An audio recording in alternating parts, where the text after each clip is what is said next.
for Harfield. 1-0 Burnley. Scott Harfield. He's been threatening that recently. And all the Burnley players run to the Darwin end. Burnley win the next ball. Here's Rory now. On the outside. Decent. Barnes! He got it! Ashley Barnes with it!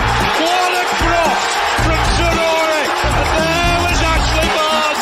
And Burnley leading the derby.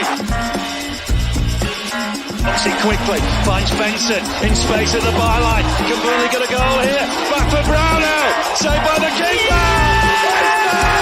Burnley won it to the end! That is magnificent! They deserve that! On by Paul Teller. Off for a hat-trick. He's got it! Hat-trick for Nathan Teller!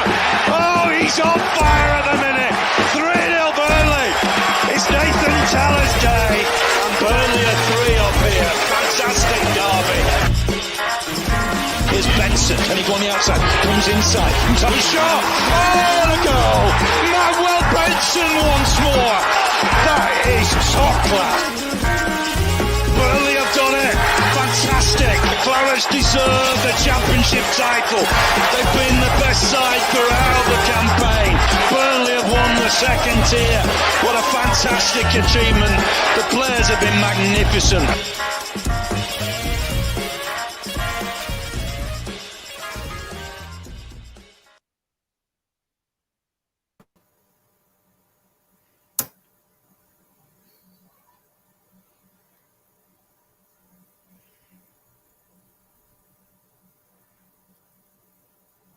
You guys just realised I'm on mute. What an idiot. Let's start again. Hello, everyone, and welcome along to the latest instalment of the Turfcast podcast. Big debate here on Turfcast with me, Joe Redmond. Obviously, it's not the international break for the podcast. Lads, we still have to get here and we still have to do these debates for you. So we always, as we like to do here on Turfcast, like to do the big debate. And I'm pleased to introduce Andrew and I'm pleased to introduce Chris. Good to see the lads in the chat. How are we doing, boys? Are we all right? Good, mate, yeah. Not bad. Happy days, happy days. Hopefully you can all hear Andrew all right. I can't hear him very well, so there might be a lot of you what from me, but Chris can hear him fine, so Chris might have to be the translator. But get the comments coming in. I'll ignore all the ones about me being on mute for the first 10 seconds. Martin Stevenson says, need to start these at 5 on a Sunday going forward. The NFL is back. Absolutely not, Martin. Not a fan of the NFL. I say I'm not a fan. It's on. You need to get a setup like me, mate. TV's there. I can see it while doing this.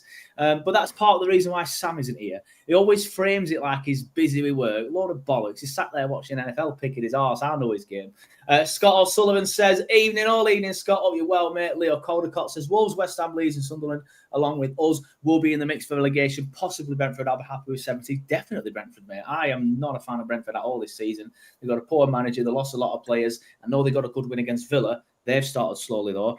I think Brentford will be right down there. Really, really do. Mus Trucking says, yellow card for Joe. Start the stream on time and not being on screen until 4 minutes after. Mate, what would you want from me?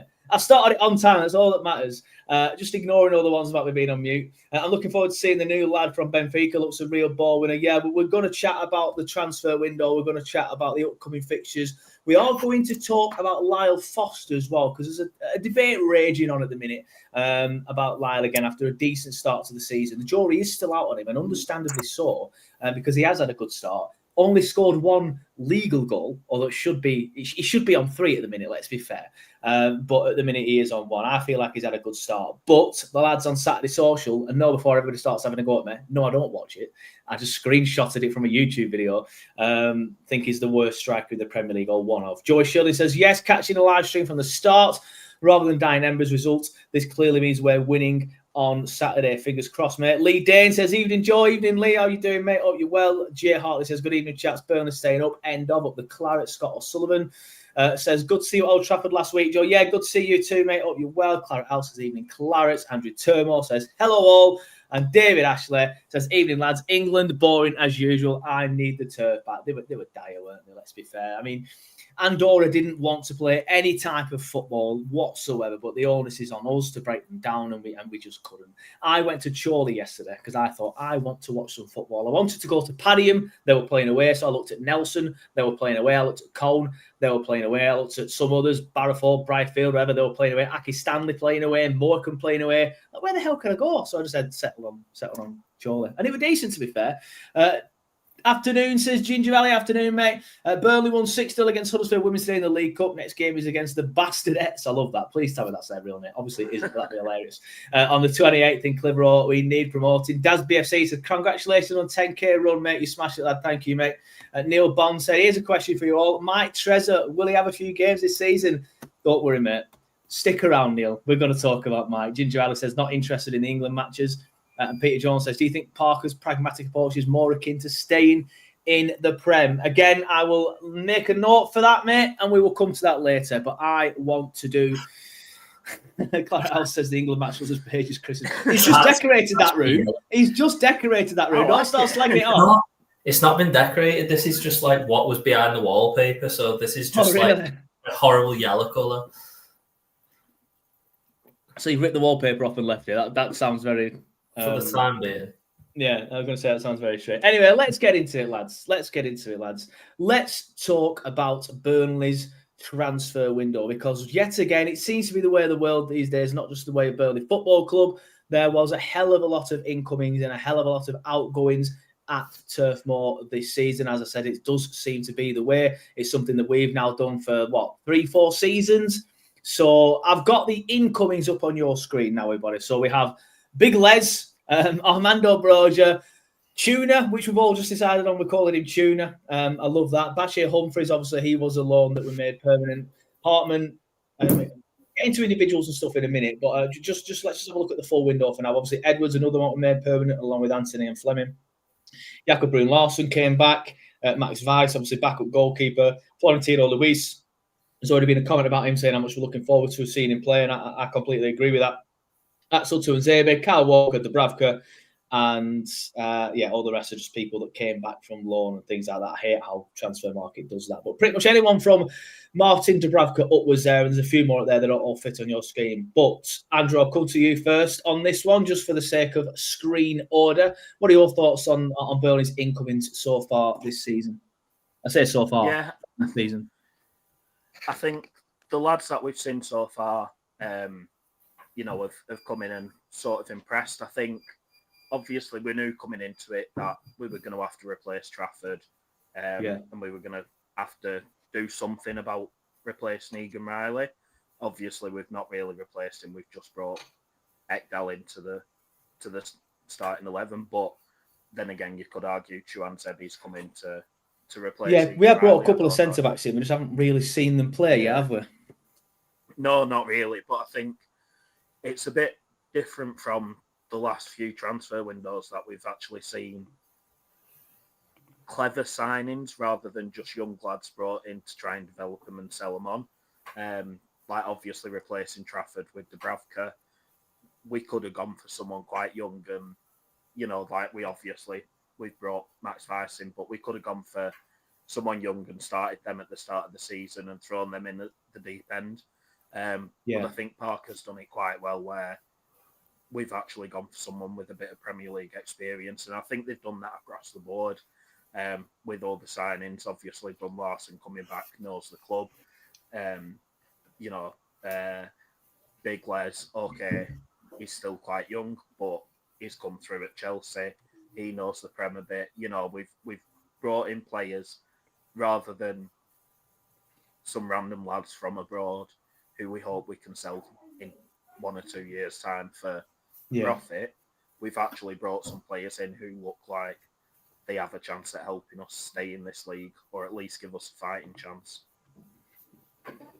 Yeah, I'm pretty happy with some of the players that were brought in. I do, even though I did start that by saying it's a transfer window or a style of window that we're quite used to now at Burnley, where we bring a lot of players in and let a lot of players go. Obviously, the difference is the fact that you mentioned there, we don't seem to just bringing in random unknowns from Europe or random kids, that look a little bit lost in the headlights and stuff. We're bringing in a mixture of that. There are obviously a lot of young players on there, as you can see on your screen now. Leslie's 21, Broja's 23, Loom's 21. Obviously, the likes of Bashir's 22, Hartman's 23. And then even further down the line, you've got Max Vizeh. All right, he's not playing much at the minute. He's only 21. But obviously, you're mixing that in with the experience of the likes of Tuanzebe, who's 27. Then you've got Kyle Walker, who's 35, Dubravka, who's 36. even Edwards is 26. So you've got some experienced players there. So Chris, what are your thoughts on the transfer window and the way we've done it slightly different this time? Yeah, I think everyone would have said in July, June, whenever it opened, if you'd have showed everyone that list of players, I think we'd all have said, yeah, I'll take that. Like you said, there's a mix of experience, youth, lads who've played in the Prem, lads who are coming in from abroad, and we think they're good enough to play. Ultimately, it's really difficult to judge at this moment in time because we don't actually know how good any of these players are going to be this season.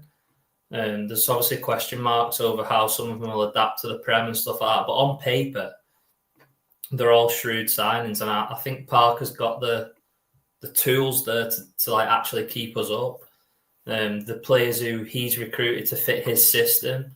Obviously, last season was different in the fact that I don't think he was able to fully bring in everyone who he wanted to fit his system because we needed that many. We just had to get bodies through the door. So this is more like along the lines of what like would have been his ideal window, I would say. Obviously, the big one was to keep the lads on loan. That was probably where we went wrong last time. And I don't think any of them are playing, are they? Fleming, other than Anthony. I think Anthony's the only one. Jaden's playing, yeah. But who's playing? But it was just a thing of like keeping the squad together. That's where we went back. We went wrong last time. Was letting all these lads go and recruiting literally a whole new squad. So although we have recruited probably, I don't know, maybe another 8 to 10 players, perhaps on top of them loan lads. We've added quality and kept like the basis of what we had, which is what we should have done last time. I think pretty much everyone said we needed some like physicality. I think that's probably the best way to put it. I think we all know like what we needed in midfield, and Big Les is that player we needed in midfield without like being crude and saying it. We needed pace, power, size in midfield, and we've looked like we've addressed that. That was probably the biggest issue for me. I think games are won and lost in the Prem in there, so to like bring him in was massive. And then this guy from Benfica, I don't know anything about him. He's got good reviews, so hopefully like he can kick us on a bit more because we do need them. It's just like them bits of quality. I think if I was going to be really picky with the transfer window, I'd say like, have we got enough going forward to like someone to create something out of nothing? I think that's probably where you look back now and think, well, Amdouni's a bit of a miss there. I look back now and think, oh God, if we'd have had Amdouni now, we'd be laughing. So someone to change a game a little bit, or but that's being picky again. Could we have had a right back, perhaps? But we're getting into like, I'm being picky probably there. I think if we've addressed everything we needed to, really. So I don't think anyone can really complain too much. Yeah, no, I agree. I feel like the places that we are missing is striker, and a number 10 who can create, as you've just mentioned. Obviously, that's why I feel like, we'll get into individuals and outgoings and stuff in a little bit. That's why I feel like, even though I completely understand the Aaron Ramsey situation on the surface, he needs minutes, he needs to go out, he's coming back from injury. I would have liked to see him play, maybe, I don't know, get some minutes in that number 10 position. Scott O'Sullivan says we brought some physicality in. Completely agree with that. Joy Shilling says impressed with Dubs, Tuna, Hartman and Walker. Can't comment on Brogy yet, but hopefully he gets the goals that don't get unfairly ruled offside, like Lyle Foster. Ayaka Alar, he says, I think that's meant to mean Foster, mate. Foster is a real deal. Claret 22 says, Big Les, very experienced with his age as he played loads for Rennes before Chelsea at a decent level. Claret Al says, what is Tuna's natural position? He seems to play right wing for us, but seen right wing back mentioned. If so, does that put Walker in a back three? I think it is more sort of like right-sided forward, right wing. Just quickly see what Transfer Market was saying. I think that's pretty much where he played for us against Derby, wasn't it? On the right-hand side of the front three, if you will. It's not forward as such. It's more of a... Sorry, go on.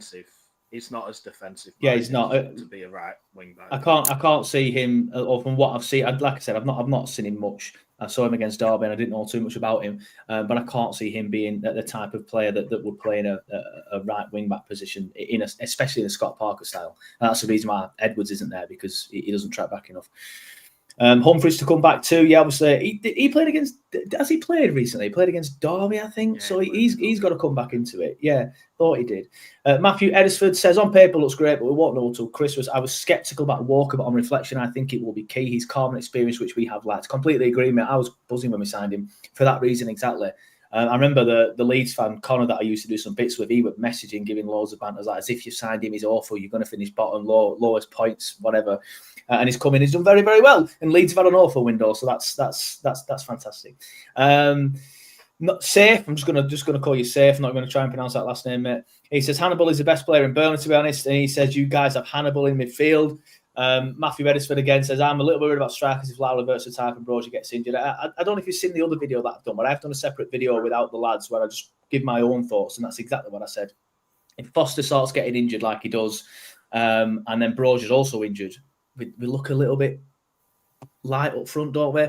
Ash Hartley says, I've never been a fan of Foster, but while he has worked really hard the past few games, might have had the ability, but I respect his work ethic. He's starting to get more confident and find the net. We will talk about Foster individually later on, but I'm going to start with Chris this time and talk about sort of like the outgoings, because it started off, I'll just quickly get him up on screen, but it did start off like it was going to look like a bit of a mass exodus at Burnley. That's probably been a little bit dramatic, but we did lose Trafford, we did lose Brownhill, we did lose CJ Egan-Riley as well. So just go and look at these bloody pop-ups on this website. So just go and looking at the outgoings now, which are on your screen. Obviously, the ones that I've already mentioned, James Trafford is there, Hando Misengo, Hontondre, Costello, Egan-Riley, obviously Etienne Green, Darko. Luca's another one where I feel like we probably should have kept him and given him some minutes, because with JBL having a slow start to the season, I feel like Luca could have been waiting in the wings, ready to go and maybe push JBL for his starting position. Aaron Ramsey's one I've just mentioned. Again, completely understand it, but kind of wouldn't have minded to see him a little bit more. Benson will always be a Burnley legend for that goal at Ewood, but he's another one not really hit the ground for the last couple of seasons and probably needs to go and get some minutes. Shirandi Sambo, Margot Lovafeme, Adeweme, Dodson, Olmi, Josh Brownhill, obviously, still without a club technically, even though we all know he's going to Saudi Arabia at this stage for a ridiculous amount of money, and hats off to him in my opinion, but I've already had my say on that. And obviously, cousin Nathan and John Joe Shelby as well. So it did look like, when you look at the main three, Chris, Trafford, CJ Egan-Riley and Brownhill, it looked like it was going to be tough to replace them, didn't it? How do you feel like we've done in terms of sort of like the outgoings? Yeah, I mean, listen, I think we said on here towards the end of the season that keeping the spine of the team together was going to be big. And when you take three players out, six out, regulars out the spine of your team, it's a big hole to fill. It is. But I do genuinely believe, I still don't think Brownhill is the be-all and end-all in the Prem. I just think we've been here 2-3 times now, and he's proven it right 2-3 times. I just don't think he's the be-all and end-all. I'm not saying if it was a reasonable contract on the table, like, I wouldn't have offered it in. But if you're offering me Big Les in the Prem next to Cullen, or Brownhill in the Prem next to Cullen, I know which one I'm taking every day of the week. So to me, like, that's neither here nor there now. Trafford was obviously a big one, but again, there's so many question marks over his ability in the Prem. You know, he's been called out a few times already for City. Yeah. I know Joey Barton was like highly critical of him the other day. And I think for the money we got for Trafford, in hindsight at the time, I think we probably thought, it's not massive that. But I think I can't even read what that fee says, it's so small, but I think if it was like 27 million or 28 million they got, to get... that's in euros on my screen, so it says 31.20. Yeah. So if there's any people that work at a Beurre de Change, quickly work it out for us, but it's around that. Say it's around 27, 28 million, and we spent, 2 million on Dubravka. So we've pocketed 25 million and got a keeper in with so much Premier League experience. You probably would have taken it. Again, I feel terrible saying this now because they were so good for us last season. But again, Egan-Riley, I did say towards the end of last season, he got exposed quite a few times at the end of last season by Championship players. And that to me was a red flag that he perhaps isn't good enough to make the step up. I'm not saying, again, I wouldn't have kept him. I perhaps would have done it if he would have stayed for a reasonable contract offer. But I just don't know whether he was good enough to step up. I would have said the same about Ekdal, though, and he's done well so far. Again, I think Tuan Zabi's got a better profile to play in the Prem and has played in the Prem more often than Egan-Riley has, so there's that. They're the three key ones, and the rest of them are just neither in or there, are they? I think for me, the only disappointing thing with the rest of them is that there's so many loans. If you like scroll down a bit, I think who went on loan, like Benson going on loan, for me, I would have just sold him. Like, really, Ramsey, you would keep. Benson, I would have sold. Sambo, I would have sold. Obafemi, I'd have sold. Adewumi, I think, is getting sold by the end of it. Dodgson, I would sell. Like, these lads are just probably never going to play for the club again. I know there's like sentiment attached to Benson, but his face just doesn't fit anymore. He's always injured. He's soft as you know what. So it's like, it's like, where's he ever going to fit in? He's probably not. So it would have been, to me, I would have just sold him, and I just said, listen, cut the losses. We could have sold him for 10 2 seasons ago. We'll take 3 or 4 and we'll just recoup what we paid. I do genuinely believe like we should have sold more players than we actually did. If I was going to be critical of the outgoings, it would have been that I would have sold more, because I still think we've got likes of Jayden Burnell, who's never going to play. Adji, who's never going to play, I think is still there. So like there's still quite a lot of lads in the first team who are just not gonna play. Yeah, interesting. The cutthroat nature of Chris Wilson, if he was in the recruitment team, I love that. I'd have just sold him all, sack Benson off, get rid of him. I love it.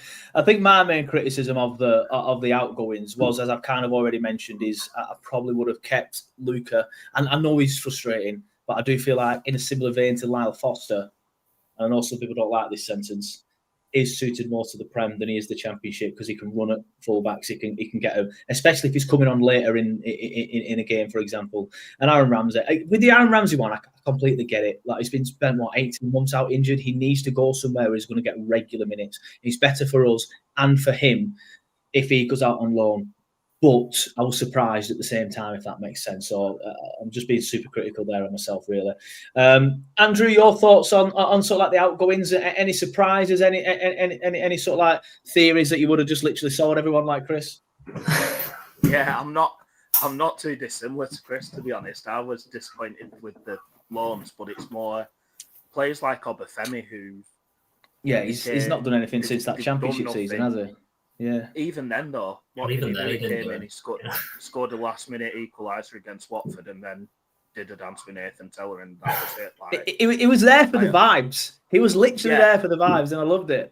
But like, that's all he's done for us, and like, I still don't understand how the lad's getting paid by us, and that's like Chris said, I'd like to see him go permanently. Sambo, who was obviously accompanied by last time we were in the Premier League, because we knew he were coming for about 6 months before he did. Weird timing, that one. He's never really had a chance. Like, the only one that surprised me, like you, Joe, was Ramsey. And that's not because I thought he'd be in the team this year, but they literally played him in the game against Derby. He scored like 4 minutes in or whatever it were. And then it were like the club were almost like pushing him as the not as the poster boy, but like a lot of hype around him, almost as if he was going to be a big part of the squad this year. And I know that the media team don't always, they don't know what's going on behind the scenes and transfers and all that. But I don't know. I just thought it were a bit strange with Ramsey. I thought he were going to stay and have a big part, but it's only a loan. Same as Luca, like that's the thing that I keep thinking. They are only loans. They have chance to come back and be involved in the squad if it's towards the end of the season, if we have to recall them, or next season. But I think we're still like a little bit short in certain areas as well. So I think, like Chris, don't want to be super critical, but yeah, I just think we should have shipped some more out. Like Delquar, he's not going to be part of the squad. Like, he's not going to be coming on off the bench every match, is he? So, yeah, I'd like to see us get rid of some people who aren't going to be involved, and then maybe could have brought a few more in. Yeah, speaking of people that we expected to leave and have ended up staying, I do want to talk about the anomaly that is Mike Tresor. Now, a lot of stuff flying around. I'm partly to blame for this. I'll hold my hands up, but people at the club were telling me this at the time, so I don't feel like the club even knew about his issues. Was that he wasn't interested. He couldn't be arsed last year. He didn't really want to play for us. That's what I was told. I don't make shit up. That's just what I never pretend to be in the know. And this is why. Because when I put something out there, I end up just getting shit for it. And then he's come in. He's played against Reading. Alan said that thing just before Reading, where he's fit, he's ready to play. I don't know why. I don't know. I don't know why he's not playing. Essentially, so again, another pointer to I don't feel like the club knew the extent of his issues. We again, they've not even come public yet. He just put loads of cryptic Instagram posts up. Some stuff came out about him potentially having a condition, and then there was a picture of a scar on his stomach when he was training, where it looked like he had some sort of surgery. Again, I'm not sure. Someone might be able to dip in the comments and let me know more. Andrew, I'll stick with you on this one. Do you think he's got a part to play this season, or do you think it's just a case of probably not being shipped out to Turkey because that window's still open, or maybe going out on loan? I think he's got a part to play. I said it after the Derby game. Like, I'm not going to sit here and pretend like I'm desperate for him to play and like I want this, what everyone's calling like the Tresurrection and stuff. Like, I'm honestly not bothered. Whoever created that, by the way, is Bill. It's a brilliant bit of it's brilliant, but I'm play honestly, on words, whatever. Like, I love it. I honestly couldn't care less if we just cut our losses and just let him go. Like, he never showed enough for me in the games that he played in the Prem that there was something. That game at Brentford always sticks in my head because I travelled all that way for a 3-0 defeat, walked back in the pissing rain, and he did nothing. He did absolutely nothing. But I'll hold my hands up. A lot of them were awful that day. Yeah, and a lot of them were awful that season. And like, I've just not seen anything where I'm desperate to see him play. And then when he come on against Reading last year, I thought, oh, maybe he's going to actually come into the team and, kick on and stuff. And then obviously he disappeared again with whatever happened. And then he's come on against Derby. He didn't really look overly interested. I mean, but then it's just that moment of magic in it that he's got. Yeah, it's like he's probably had 2 years out not playing, but then he had that moment of magic, like you say. But I think he's got a part to play because you look at how the rest of the team and the rest of the players and even Parker talk about him and, interact with him on social media. And I said after that, I think something more has gone on than him just refusing to play. Obviously, I think it's pretty evident now that there is a little bit more going on behind the scenes, but I genuinely believe the club didn't know themselves at the start. No, but I just think it were a little bit strange and the lack of communication from the club, sort of put everything out there. But like Parker calls him Mikey, the lads comment on all his Insta posts. Like, there's obviously something happened there. So I think he's got a chance. Like, there's a part for him to play this year. And if he does come in and he does start playing well and, he does help us stay up, I'll hold my hands up and say, yeah, fair enough. But it's that position, isn't it, that we're crying out for? Someone who can unlock defences. Comment here from Clara Al just says Magic Mike.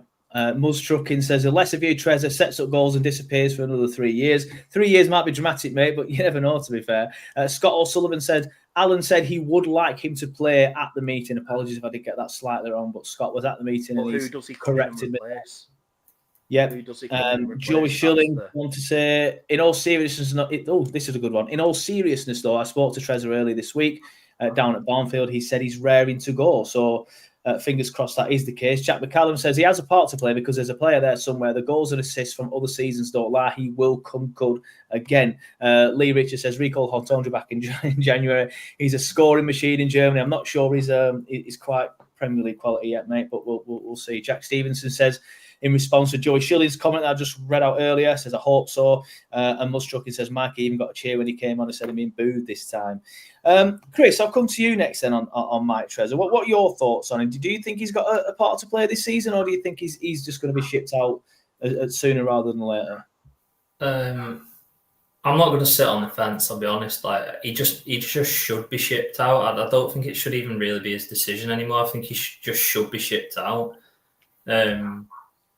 I just don't. If Marcus Edwards can't get a game, which can only be for his lack of defensive output, not necessarily a lack of effort with him, more like a lack of defensive output, then there's just no way in hell that Mike Tresor can get a game, because he just doesn't. He just does nothing. Like when he come on against Derby, and I tweeted it at the time, and I did get a bit of like backlash for it, unsurprisingly.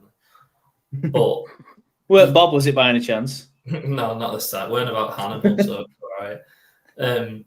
He's just hiding behind players trying to get the ball, and I even tweeted a clip to like back it up. Like he just hides behind players. It's just a cop out. Like I don't even know what. Like I don't want to force people to believe this, but like this is what I see when I watch him. He just hides behind players. He shows absolutely no like effort level at all to get on the ball, which I would want to see from like if he's come on in number 10, I want to see him try and get on the ball. Like you can pick up a pocket of space, like that's great, but if you stood right behind the defender, you're not getting that ball. His effort levels are embarrassing to me. Like even at Reading, like his effort was embarrassing. Like yeah, he's got 2 assists against Reading and Derby. They're both League One standard teams. Like let's be honest. If Mike Tresor played on Sunday against Liverpool, we will get like absolutely overrun. Wherever he plays, we would get overrun because he's just so weak. I'd actually say he's probably weaker than Manuel Benson, which is saying something. And he's just not interested. I think he's got like the only argument I can possibly give, and I do agree with Andrew on this. He is the sort of guy who, if you're 1-0 down at home to West Ham, you'd probably look at him and say, yeah, we could bring him on here and he might get us back in the game. But in the same breath, he could also lose you the game because of his lack of effort. So it's such a fine balancing act. He's just not a Scott Parker player to me. And I think it's all like PR nonsense that he's still here and Parker's defending. You know, Parker's never going to come out and throw him under the bus. Like the club are never going to come out and throw him under the bus because it just doesn't work like that. If we could get him to Turkey and just get a 6 months, a year's loan fee, whatever you can get for him, because he just isn't going to play. We've been here before. We had the exact same conversation after the Reading game. And we were like, yeah, if we can get him to play. And at Sunderland, he wasn't in the squad. Like he just won't play. Like I think it's pretty cut and dry for me. I just don't see any way in which he plays for the club again. And this is why I ask Chris to come on every single week. I love it. It does not hide behind anything, does not pull any punches. You did say you feel like he shouldn't be there or in the side because of his defensive output. I know you went on to mention other things as well, like hiding behind defenders and probably get overrun if he was in the midfield. Do you not think he'd suit the 10 role then? Or is that, again, you've mentioned there the fact that he gets overrun and hides behind defenders. Would you need to see more of him wanting the ball and making things happen if you wanted to see him in that 10? I just think off the ball in the Prem this season when we've played, we're like set up like in a shape and you've got to work hard. Like I've seen Hannibal, like he's covering across to the left backs when we're into a back 5. Like you've then got to drop in and make that a 4 and you've got to be tough and you've got to be over here. Then you're back in the middle and you're back in a different shape. It's a 3 and a 2. Like it's so you've got to have the legs and you've got to have the effort to do it. And I just don't think he has.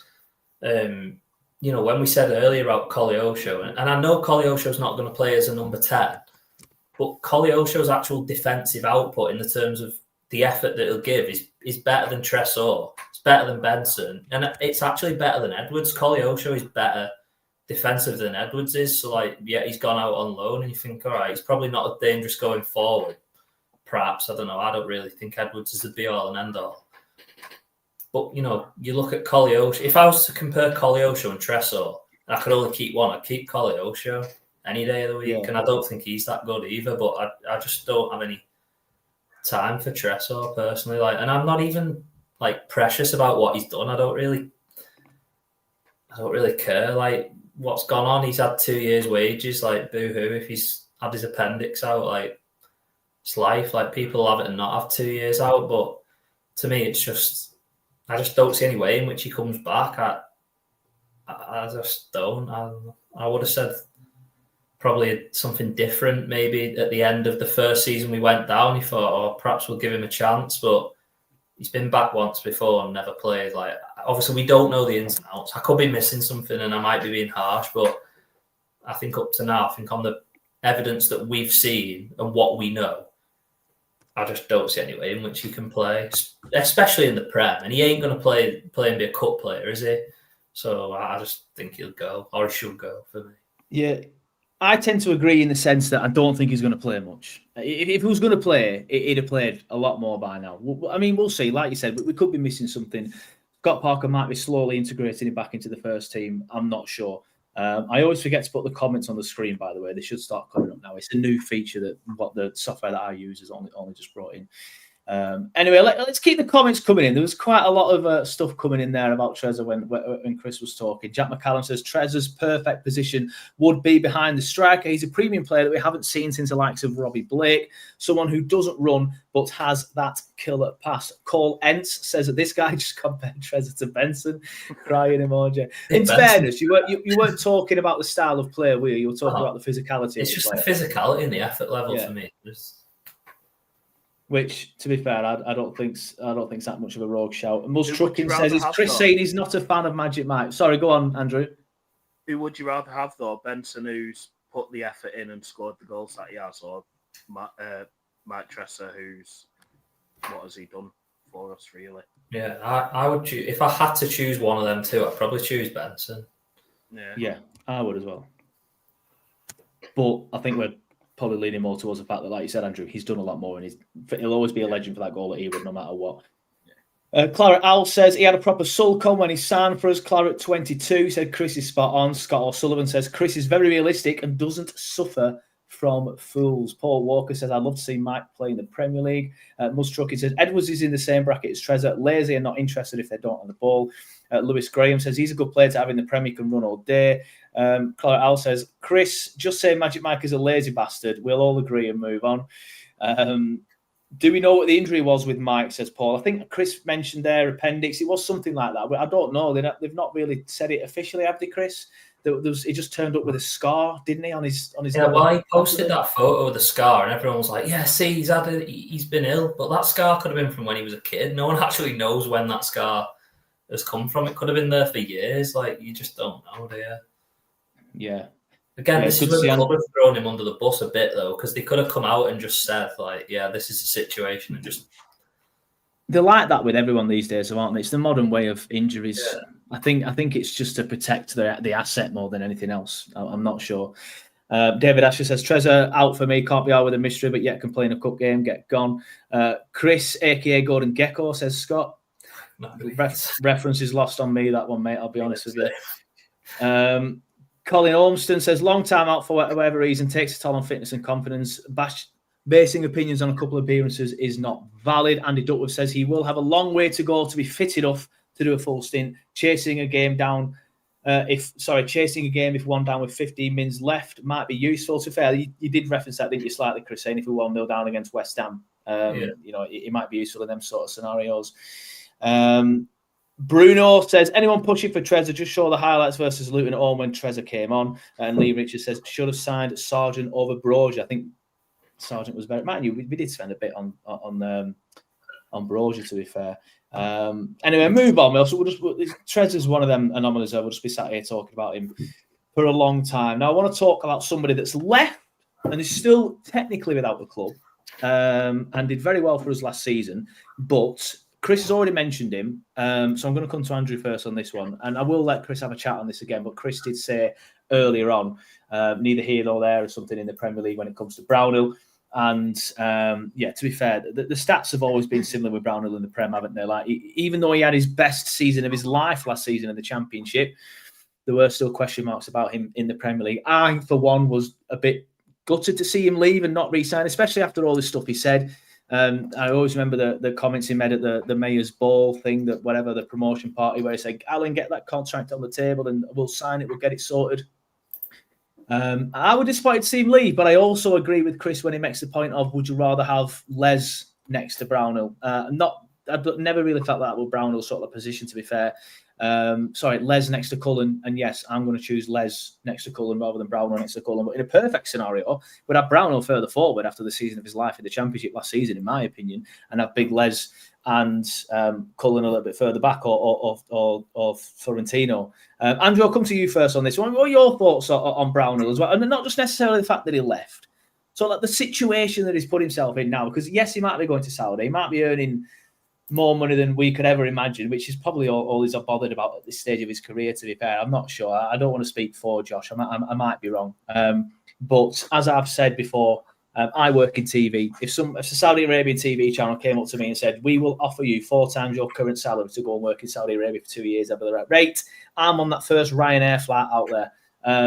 So I kind of get it with Josh. I kind of get it. But at the same time, he's been without a club for X amount of days now. His fitness levels will have dropped. He's not been playing when everyone else has been playing. But is that really going to affect him over in Saudi Arabia? He'll probably still be able to hit the ground running more. But what's your thoughts on Brownhill, Chris, and Andrew, and sort of like the way he's left and things like that?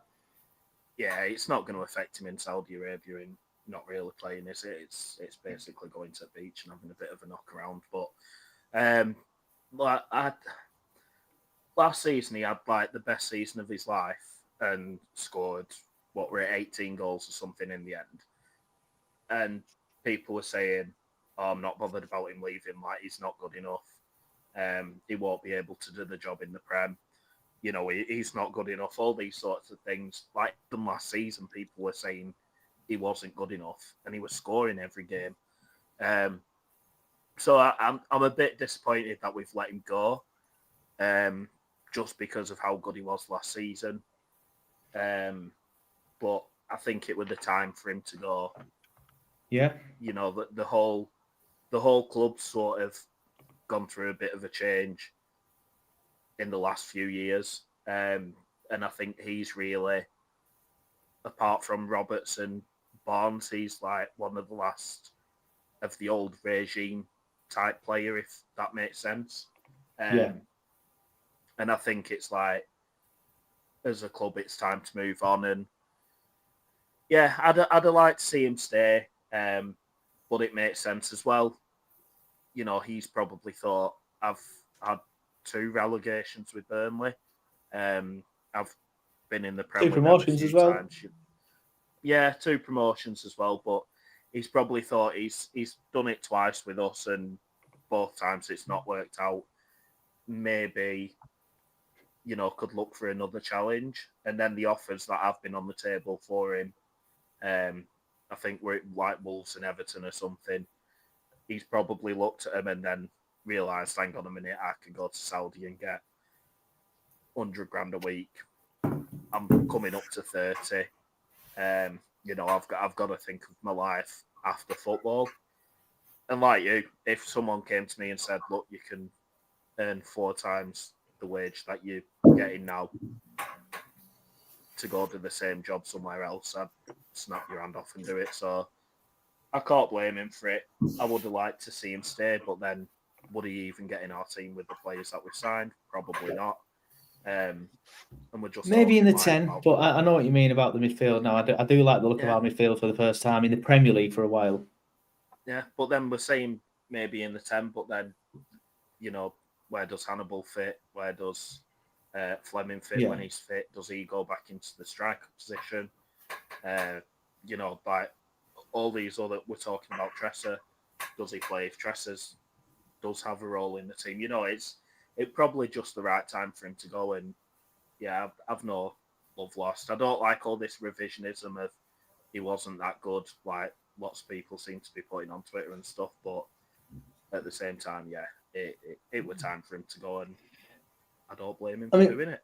While I always push back with him, he wasn't that good thing. I do feel in the Prem he was sometimes left a little bit wanting. I know, Chris, you've already mentioned there will something on Brownhill. I will give you a chance to have another quick chat about him in a minute. I'll just quickly go through the comments. Paul Walker, a bit harsh this one, Paul. He says, I can only imagine Josh hasn't invested his money well. Mus Trucking says, Brownhill has previously said that he's running to the end of his career and needs to think about his future beyond football, so I respect his decision to secure his retirement. I mean, he wouldn't have been short of money anyway, Mus, but I know what you mean. He's not just... He was set himself for life, wasn't it? Him and his kids were set himself for life. Now him and his kids, and his kids' kids, and his kids, you know what I mean, are all going to be set for life now. So it's generational wealth out there, isn't it? And that's what he's gone to do. So Fair play, like I've already said. Clara Al says Sam will be gutted. He will need to model himself on tuner now. Lewis Graham, that one's gone. There we go. I'll bring it back. Says I think the best replacement for him will be the number 10 from Sheffield United or the midfield from Coventry, Jack something. I think you're thinking of Jack Badani, mate. He's very good. Andy Duckworth says he's been brilliant for us as Brownhill, especially last year, but good for both sides to part. Definitely not 100k play for us. Struggles a bit in the Prem. Go and get that Saudi cash. Lee Greenwood says, I think Brownhill has always been a bit underrated, especially in the Prem, but he probably overrates himself a little. Paul Walker says, I also think Josh knows he's not Premier League quality. Andy Duckworth then agrees with it. And he says, I don't think we have a 10 anymore, says Clara Al. Lewis Graham says, I think the best place. Oh, you've already said that, mate. Have I just put that up twice? Chris, I'll let you talk on the Brownhill situation. I know you've already said like you're probably similar sense to a lot of the comments where you feel like the time was probably right for him to leave. Yeah, I think when someone said he probably knows himself, he's not quite. Well, I don't know actually. He probably does know, but then, you know, when all these Premier League clubs are sniffing for it, it must be tempting to say, I could have another like 2-3 years at the top level, but would he actually play? At the end of the day, right, he's going to Saudi, 100 grand a week, whatever he's on. I don't think they pay tax in Saudi, if I'm right. I don't know exactly the ins and outs of it, and if they do pay it, it's a lot less than what it is here. Nominal. You know, for him to earn £100,000 a week after tax over here, you know, you'd have to be earning 200,000. Even the lads who like top earners at like clubs like Chelsea and United and Arsenal, like they're probably not taking home 100 grand a week. So I did tweet it again, unsurprisingly, yet again I got some backlash. But you know, he's setting his family up for life. I don't know if he's got any kids. I'm not actually sure. No, he's just split up with his missus as well, so that's probably something to do with it. Yeah, it's massive. Like once he gets a partner and stuff like that, and you know, we're going to be retiring in 5-6 years. Say he's 29, is he? So yeah, there you go. So if he's retiring in, I think someone said it's 10 out million there. 2 years, like £10 million across. It's mad, isn't it? 2 years. It's mental. Like he could come back and earn 60-70 grand a week in the Prem anyway, or the Championship probably, because everyone would just remember what he did for Burnley. He'll still come back and play at the level he left at probably. So I think that's a comment from Andy in response to my fact that he just split up from his missus. I won't read it out, but you can all see it on screen. Potentially, mate. Potentially, I'm not sure. He'd probably be incarcerated for doing that. He'll be locked up for doing that. I was going to say, I'm not sure that's the wisest thing to do out there, Andy. But we'll see. Muzz does say that. There is no tax. Sorry, Chris, go on. Yeah, but I think fair play. So him going like secure your family's future. If he comes to have children, whatever, like they'll never have to lift a finger in their life. I don't think anyone can complain. Like, as I'll third what you two have already said. If someone offered to double my wages, I'm leaving. Never mind quadruple. So, like, he's a human being. Someone offered me the same amount of money with no tax, I'm probably going out. Yeah, exactly. Like, he's a human being. Every single human being, like whether they like it or not, is motivated by cash. They are. Like, people say, like, oh, well, I'm not money. Like, you go to work to get money. Like, you have a nice car, you like pay your mortgage. Like, everyone goes to work for one thing. We all live for money. Like, if you can get more money, you're getting it. Like, anyone who says they're not motivated by money, I think they're having themselves on. I think the words you used in the Turfcast chat when the Saudi thing came out was money makes the world go around, and that's a perfect way of saying it. It does. Like, you can't begrudge him for going for cash. Yeah, it's like, I would do the same. You would, Andrew would. We all, pretty much everyone would do the same thing. So, like, I think if you're holding it against him and saying, like, oh, he's come for the money, well, yeah, like, that's obvious.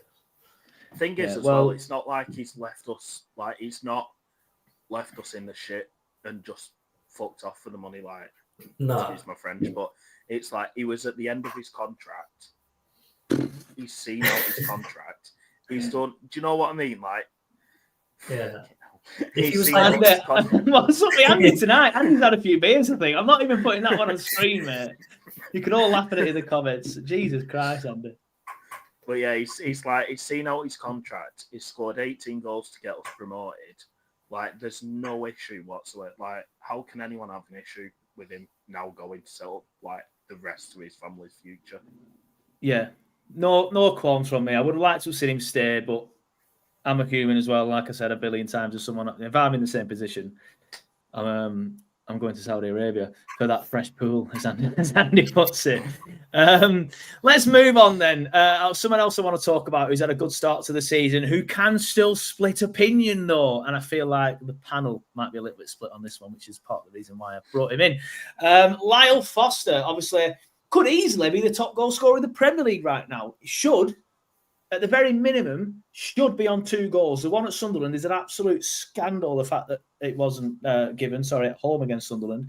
He did nothing wrong, and he did a good finish. Obviously scored a goal at Old Trafford and had one disallowed for an offside with his arm at Old Trafford, or apparently it's just the wrong image. So it wasn't the arm that was offside, it was something else, but I still haven't seen the right image yet. So in my head, he's on 3 goals, and that will put him at the top of the Premier League goal-scoring list. Despite this, the Gimps on Saturday Social, whatever it's called, with the awful haircuts, think he's the worst striker in the Premier League. However, I can kind of, when you look at his stats and his figures and somebody who hasn't seen him start the season well, I can understand why somebody would look at that and think he's not very good. And I've sat here for ages and defended him and backed him and said we just need to give him time. And towards the end of last season, I myself was giving up. I was like, this guy isn't very good. He's had so many chances now. What are we going to do with him? But he's started the season very well. Obviously, I've just realised, for those of you listening on the podcast, you won't see the player that's on your screen. So I am, of course, talking about Lyle Foster, everybody's favourite son of the soil, our South African Bafana striker. Andrew, I'll come to you first on this one. Your thoughts on Lyle Foster, your thoughts on his start to the season, and do you finally think that this is a season where we finally see the best of Lyle Foster? I hope so. I really hope so, because if you'd have said to me on the 1st of August, he were going for 500 grand or whatever, I'd have been like, yeah, fair enough. I'd have been a bit annoyed at 500 grand, but I take your point. I'd have just said, yeah, fair enough. Just take the loss. Just let him go. Because he ain't good enough. After the first 3 games of this season, I hold my hands up and say, fair enough. He looks like a different player. Not just with scoring the goal. Like, we've always said he'll put the effort in. Or most people have always said he'll put the effort in, he'll run around and he'll try and put a performance in, but he just can't put the ball in the back of the net. This season, I think he's put in the best performances that he's had at the club, including that Aston Villa game. He's not just putting all the effort. For me, he ran around a lot and just put his arms out complaining when he didn't get the ball and didn't seem to do a right lot. This year, he's doing a right lot. He seems to be getting on the ball more. He seems to actually want the ball more. And he's put the ball in the back of the net 3 times. Whether 2 of them have been unfairly ruled out or not, which in my opinion they both were, and he should be on target for the Golden Boot. He still put the ball in the back of the net 3 times, which is more than we saw him do in the last few seasons.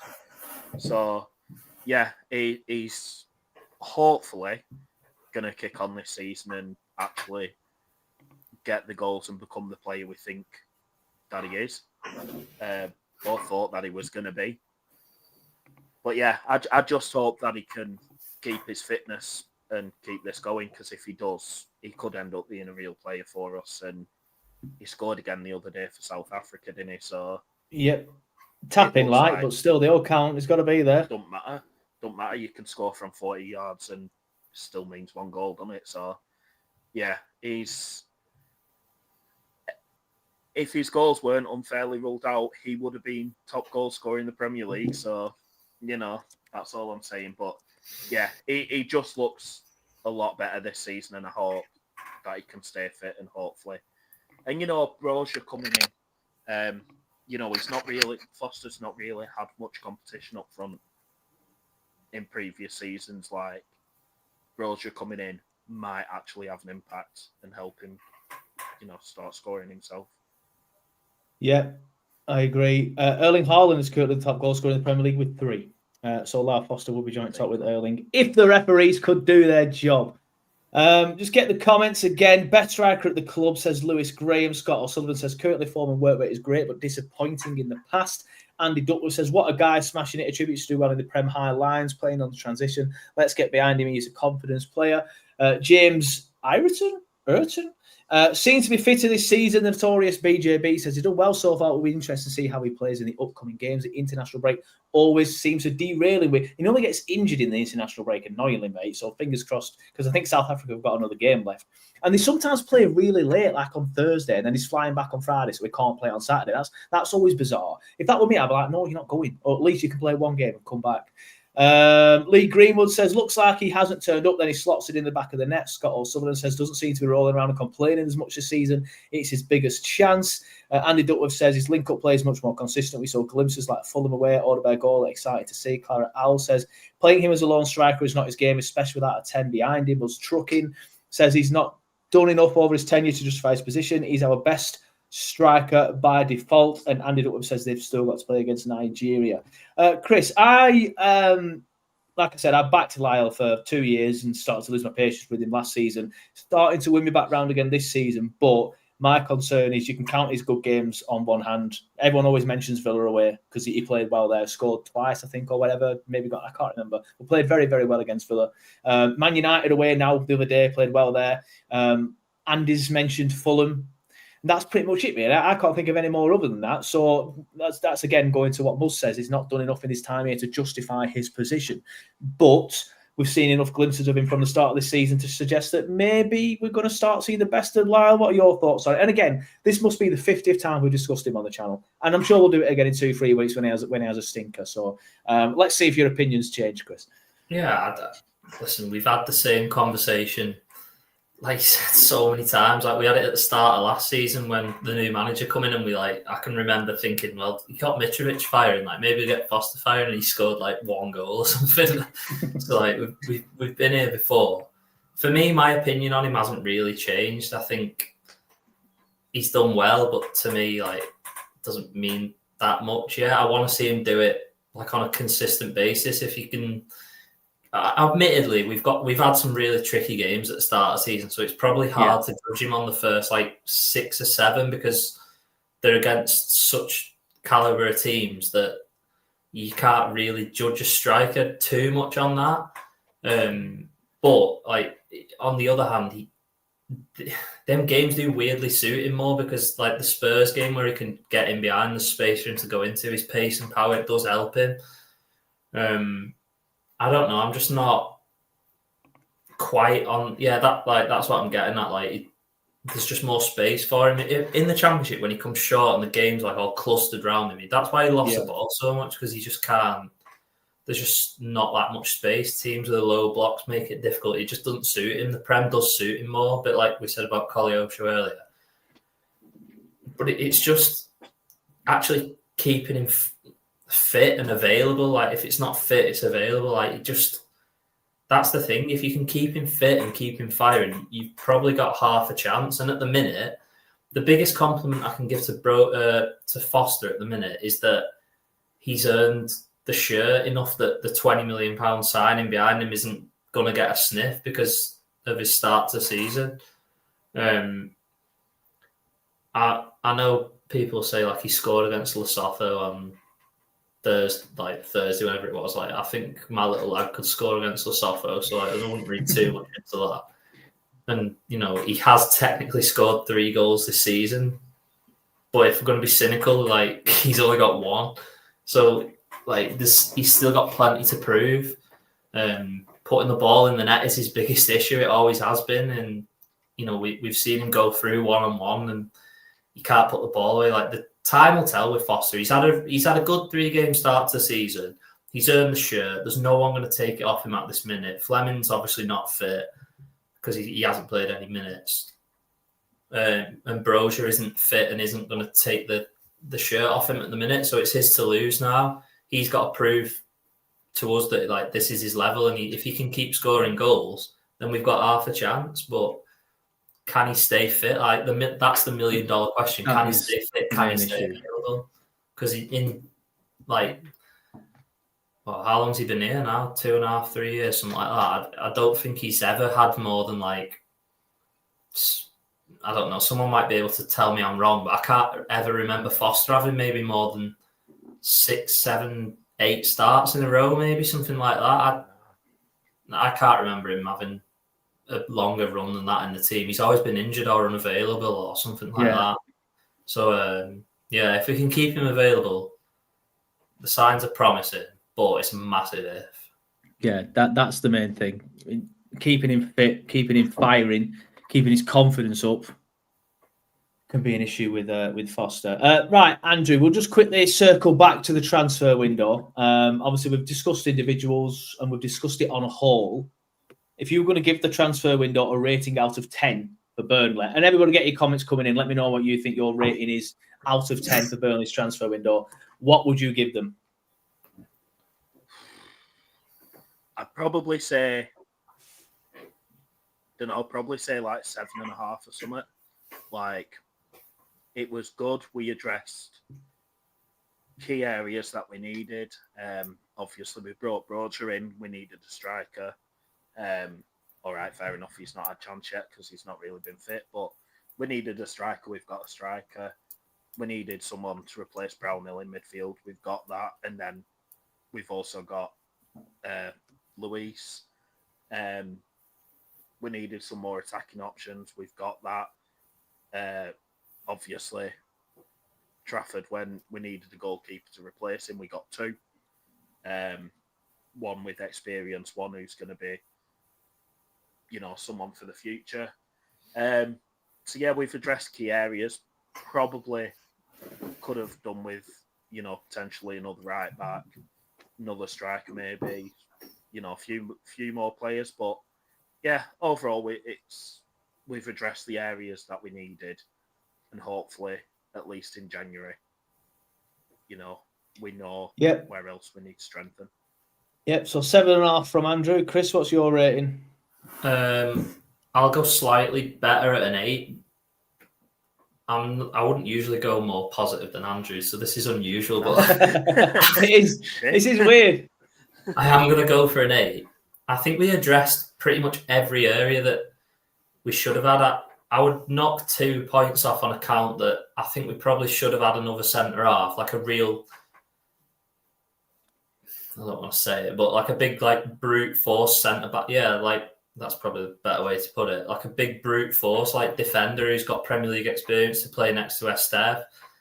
And if I was going to be really, this is probably very picky, a right wing back, because I'm not sure Roberts is athletic enough for the Prem anymore, and Son definitely isn't it. So I probably would have liked to see the right wing back, and maybe there's question marks over Brozier as well, so I don't think you could go much higher than an 8.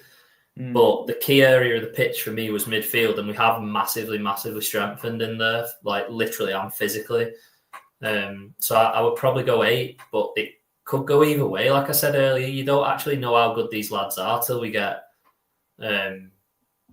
into like sort of October, November, and you see how good they actually are. There's a lot of clout for this Florentino, but nobody actually knows anything about him. No one's ever seen him play. Like, we're just kind of going off what others are saying about him. So I think we just have to wait and see with the transfers. Yeah, there's not much more I can add to that. I was going to give an 8 as well. And I agree with you, Chris. The midfield has improved massively. Has the defence improved? Or has it got slightly weaker? Or is it slightly better? I'd say it's probably around the same.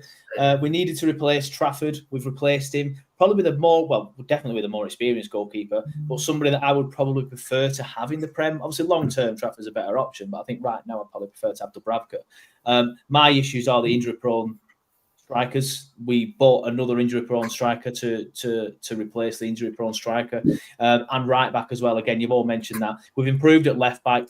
I think we're slightly better in defence as a whole. I think the goalkeeper's slightly better. I think the midfield is a lot better. I think we're still, for like what feels like the 16th seasons in a row, missing an out-and-out proper striker who scores a hatful of goals, and we probably need another right back, either to push Connor or to replace Connor. I like Connor, but I do agree that he might be getting past it a little bit for the Prem, but I'm not going to write him off just yet. I haven't seen him play yet in the Premier League.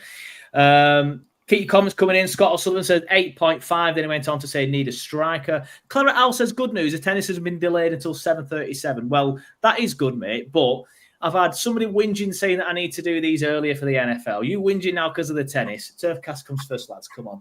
Muzz Trucking says probably done a decent 8/9. Brian Gott says 8, but would have been better with a central defender. Andrew Turmo says rating 8. Andy Duckworth, I put this one on screen earlier, but I'll read it out. He said, a towering athletic centre-half short, unless that's Tuanzebe. 8, as good as it could be. Well done, AOK. Clara Al says 7. Lee Greenwood says 8.5 for me. Much better than Burnley of old. Decent signings and not scared of spending. Nathan has gone, I think it's a solid 6. Improved the midfield. Nathan's here, everyone. Improved the midfield. Someone has to be more negative than me. And it's not me for a change. Yeah. No, someone to more be fair, he negative said a than me. solid 6. So he's not whinging. He's used a good adjective. Is that the right term? He's used a good adjective to then get. He's given with one hand and taken away with another. Solid 6, unless it's a typo. I'm not sure. He says, "Think it's a solid 6. Improve the midfield, increase depth in the squad across most positions, but not getting a top quality centre half and improving striker wasn't great. We'll get by until January, I think." David Ashley says needed a Prem centre back, so 7 out of 10. James Ayrton, whatever, best transfer window for a long time. Max Grattan says Roberts is class. Joey Shilling says can't really fault the transfer window overall, other than probably would have sold Son. So I'll say 8.5. It's not even near that long, mate. Give him a chance. I know Chris isn't a massive fan, but we won't. We're not going to go into that. Clara Al says 7 out. 7 out. Standout problem with striker, and we have signed Sicknot with no prolific goals when he's fit. Colin Ormston says 8.5. Given what we had to spend, we won't know how good it is until Christmas. Notorious BJB says 7.5 solid window. Would have been higher if the Tresor situation had been conclusively clarified and if we could have got another striker in the loan market. Yeah, I think that's pretty much it for all the transfer and comment. Right. I appreciate we've gone past an hour, and I try not to go past an hour too much these days. See, Nathan, it's not always your fault. But I do want to quickly talk about the upcoming fixtures because them are frightening. Thankfully, we beat Sunderland because if not, we could be looking at this and thinking our next chance of 3 points is on the 18th October. However, Forest haven't had a great start to the season, so there could be a chance to pick points up there. Villa haven't had a great start to the season, so there could be a chance to pick points up there. And then obviously you've got Leeds after that, who have had, in my opinion, a very poor transfer window. So I do think we beat Leeds, but again, that might be famous last words. And if Connor's watching this, he's going to clip it up and use it when they beat us 4-0. But it's Liverpool up next, then Forest, then obviously you've got the EFL Cup against Cardiff, then Man City, then Villa away.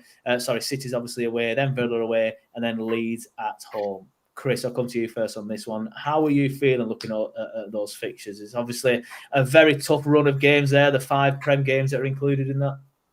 Honestly, it makes me feel ill, but I know people say you've got to play everyone twice, and I do get behind that, but you've just come up, you want to get some points on the board early. Like they aren't the fixtures you would choose. I think Sunderland and Leeds have both had kind of starts. Sunderland's fixtures, they're practically playing bloody arrogant every week. It's a disgrace. And then they have the cheat to go online. I'm like, where are you in the league? Because I will beat you 2-0 after they called us shit. It's like, yeah, you played West Ham and Brentford at home. Calm down. Sorry, go on.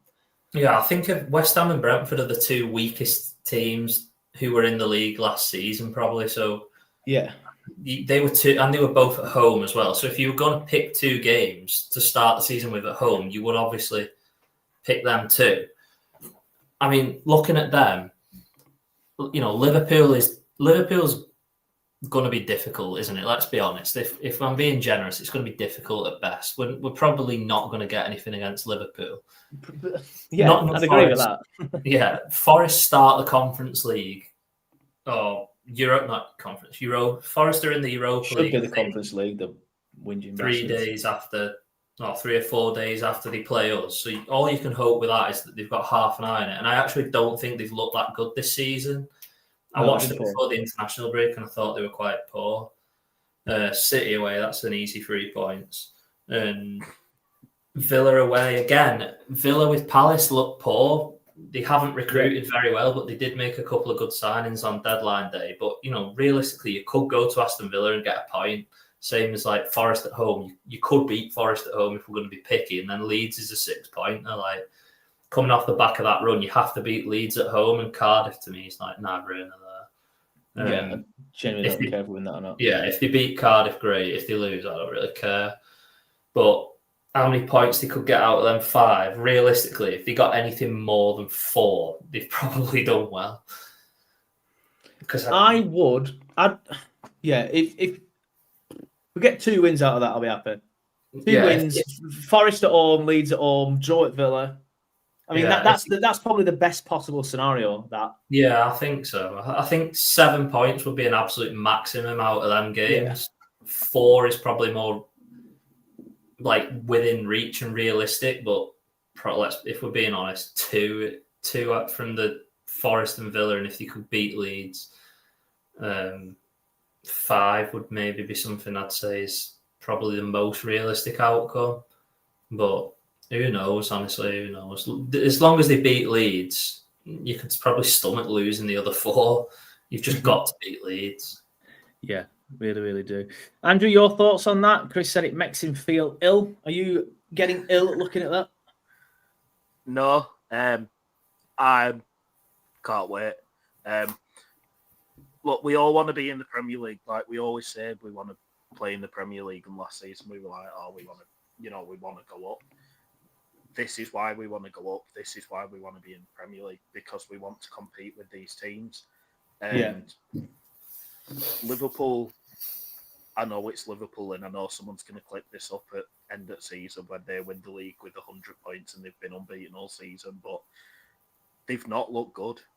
Like the first 2 games, they were 2-0 up and they've thrown it away. All right, they've won it in the last minute both times, but they've not looked amazing. And then against Arsenal, they needed a screamer of a free kick to get 3 points. So, I don't think Liverpool are going to be as good as people think, or as difficult to expect. And I know Lee said 5-0 there, but I think it's going to be a bit more difficult. I think Liverpool win league. I think they win league, and I think that they beat us, but I don't think it's going to be like as runaway as people think. Like Isak's come in, and he's not going to be starting. He's not had any game time, so he's not going to be starting. He'll probably be on the bench, but Ekitike's looked fantastic, to be fair. So he'll probably put a few past us. But yeah, I don't think it's going to be as hard as easy for Liverpool. And then Forest game, I don't think they've looked great this season. That I'm with Chris. I could see us getting 3 points there.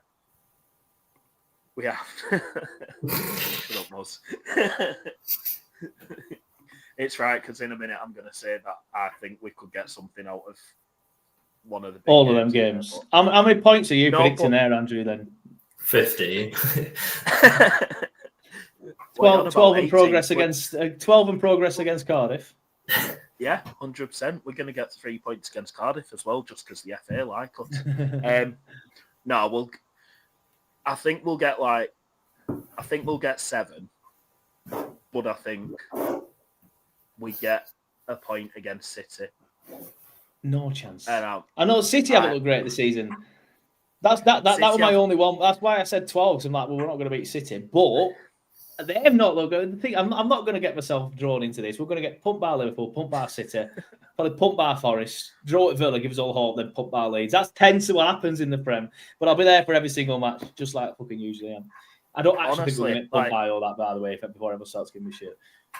The thing that we didn't have last time we were in the Prem was that shock result against one of the big sides. And we've been to Etihad before and pulled off losing being 2-0 down at half time to get it back to 2-2. We've done it before. So I think the Prem's a lot more competitive this year. And I think honestly it wouldn't surprise me if we got a point against City, but we probably won't, and we'll probably get usual. I was there when Kevin McDonald scored in the last minute, make it 3-3. So it has been done before. Exactly. I was So there it's when been Ashley done Barnes before. put us 1-0 up in the Barnes FA did it. Cup before we went on to lose 5-1. Exactly. So we've done it before. It's not like impossible. People do go to the Etihad and get like points and stuff. So it's going to be a tough ask. And if we get more than 4 points out of them 6 games and go through in Cup, I'll be happy. Yeah, fair enough. I'm going to look to start wrapping it up there. Claret Al, I know you, if you're still in the chat, mate, I know you've been asking a lot about the midfield. I am sorry, I need to wrap. I've started working a bit, so I can't really sit here and chat much more. But is there anything any of you two lads want to discuss before I do wrap it up? Are we all good? Bedtime. Yeah, bedtime. Chris has got to do bedtime. I've got to get ready for work. Andrew's got to go and charge the hamsters up. In fact, there's not been one hamster comment today, Andrew. Not one hamster comment. Your internet's getting better. The only hamster comment I've had tonight was off YouTube before we started. Yeah. Now mine's crashed. So there we go. Maybe I need the hamsters. Don't know if you guys can still hear me. Can you hear me all right? Yeah. Can hear you, yeah. You just Yeah. No, it's honestly. So that's karma, that is literally karma. As soon as I start giving Andrew shit for his bad internet, mine freezes. There we go. Right. But yeah, we'll wrap it up there then. Andy Duckworth, just quickly read that comment up. He says, good lad, Andrew. We have a strong, fast, athletic team now. We can nick results, not Liverpool, though. Muzz Trucking, I know you mentioned this already, but he says, Burnley woman versus the Bastardettes on the 28th in Clitheroe. What am I doing on the 28th? Let's just have a look. I might actually go to that. 28th. Yeah, I might be able to get to that. We'll see. But thanks for letting us know there, Muzz. I'm sure the club will put something out the day before everyone's already made plans. But yeah, thanks everyone for watching. Thank you to Andrew. Thank you to Chris for coming on the show. As usual, if you have joined the stream late, when I press end stream, it stays on Facebook and on YouTube for you to watch back at your leisure. And of course, I will be putting the podcast up as a podcast within the next hour or so. So if you're one of the night shifters or international clarets, you'll be able to listen to it pretty much when it's there. But Andrew, thank you. Chris, thank you. Shout out to everybody in the comments. Shout out to everybody who's been watching. Shout out to everybody who's been listening. We will hopefully be back for a pre-game show, hopefully with a Liverpool fan. But I tend to find with the big 6 clubs, it's harder to get them to come on for whatever reason.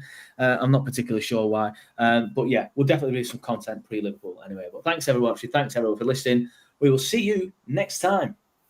Goodbye.